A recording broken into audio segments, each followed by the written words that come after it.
দেখেন এগুলি হলো পিটুনিয়া ফুল গাছ। এই মার্চ মাস পড়ে গেছে, দেখেন এখনও কিন্তু ভালোই ফুল আমি পাচ্ছি। গাছ কিন্তু বেশ ভালোই ঝাঁকড়া হয়েছে, ভালোই ব্রাঞ্চ বেরিয়েছে নতুন নতুন। তো আপনারাও নিশ্চয়ই আপনাদের বাড়িতে পিটুনিয়া গাছ রেখে দিয়েছেন এখনই, কারণ আমি বলেছিলাম আপনাদেরকে যে এই গাছ থেকে মোটামুটি প্রায় এপ্রিল মে মাস পর্যন্ত ভালোই ফুল পাওয়া যাবে। তো আমি রেখে দিয়েছি এখনও।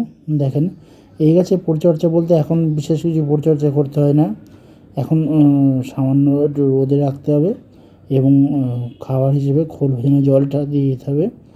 আর রাসায়নিক খাবার হিসেবে 10-26-26 এবং সুফলা খাবারটা প্রয়োগ করে যেতে হবে ঘুরিয়ে ফিরিয়ে 7 দিন অন্তর বা 10 দিন অন্তর দিয়ে দিতে হবে।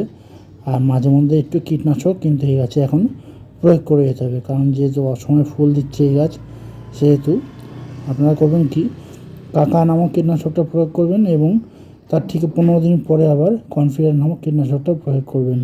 এই দুটো কীটনাশক আপনারা ঘুরিয়ে ফিরিয়ে ইউজ করবেন, তাহলেই দেখবেন গাছে কোনো রকমের রোগ পোকামাকড় অ্যাটাক হবে না, গাছ থাকবে সম্পূর্ণরূপে সুস্থ।